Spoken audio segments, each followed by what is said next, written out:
One of the tragedies of this genocide is that I think it could have been prevented much earlier. I think that if the Saudis had said that normalization talks are ended, genocide is a red line. If UAE had kicked out the Israeli ambassador and reversed normalization. If Morocco had reversed normalization the way it did in 2000 and 2001 after the second intifada. I think that if Sudan had reversed normalization, even though it's not really like a big country at this moment in time, is embroiled in civil war, I think the Americans, they value normalization so much they would have told Netanyahu, you're about to ruin all of this project, you need to stop it now. I think if Turkey had taken a stronger stance as well, kicking out the Israeli ambassador immediately, I think that the Americans can't sanction the whole region. Maybe if one of them had done it on their own, they might have paid a heavy price. But they can't sanction the whole region. I think that it was a conscious choice not to do anything. It wasn't the fact they didn't have power. They chose not to use that power because they believed Israel is a key part. We're talking about the idea of rational, irrational actors. And that's why I'm pushing back on the idea that there is any rationality in the stance taken by the regional actors.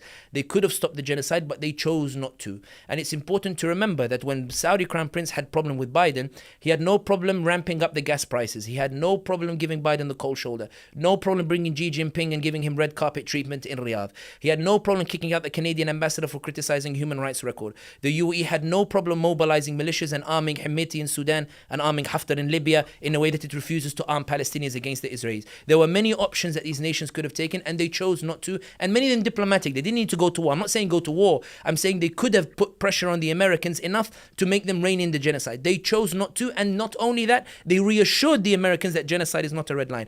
I don't think that's rational. I think that's irrational, because I think now that you have a genocide that has been set as a precedent where you don't do anything, I think there will be lasting consequences for it in the American domestic sphere, but also in the relationship between the Arab people and their governments. The second point that is worth noting is that when we're talking about rational, irrational actors, is Israel the irrational actor? We'll get to that. But it's also worth noting that I know there is a tendency over the past couple of days to paint Iran as a rational actor.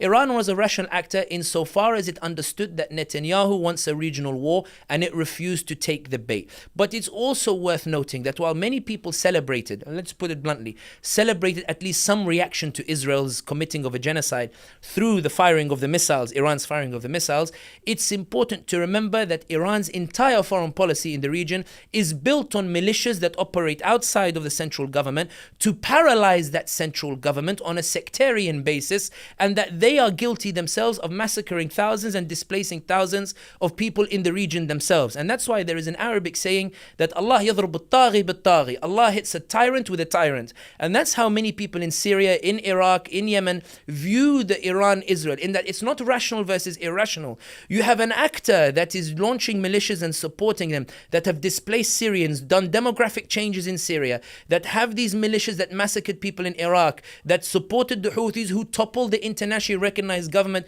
on the basis that they believe that the Houthis have a divine right to rule because they happen to be the descendants of the Prophet Muhammad sallallahu alaihi wasallam. Iran is supporting these militias on that base. I don't call that rational, I call that irrational. All Iran said was, I won't react this way over a genocide, I'll react this way if you hurt me directly. And I think that is the greatest tragedy of this order, and even the debate that we're having, where rationality is not in stopping a genocide. Rationality is ensuring a genocide happens in one place and making sure it doesn't happen in another place. When Blinken did his tour that you mentioned, all his tweets were the same. We agreed that the conflict should not be expanded.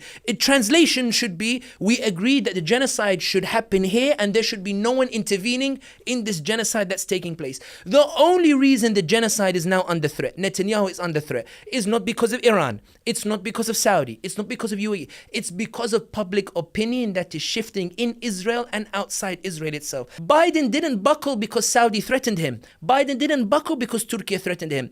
Biden buckled because when he looks at the polls in America, the ordinary American, white, black, Arab, Hispanic, the ordinary American is saying, Joe Biden, I'm going to punish you in November because you supported a genocide. And the Democrats are now saying, hang on a second, are we really about to lose an election because of what's happening in Gaza? Netanyahu, hold up. Netanyahu, hang on a second. Netanyahu says, what's the problem? They're telling Netanyahu, we're not against the genocide, but why do we have to pay the price for it? Netanyahu, you need a more PR a friendly way to do it. Let's do a humanitarian corridor where people go under the protection of the Israeli army. Let's do a humanitarian truce where we swap the hostages. We'll continue the genocide. Don't do Rafah unless you have a plan for what you're going to do with the Palestinian refugees. They're not against the genocide. They're against the PR damage that they're receiving, which shows that ultimately, as has been the case with all revolutions, ultimately it's not the nation states that made the difference. It's the ordinary voice that made the difference.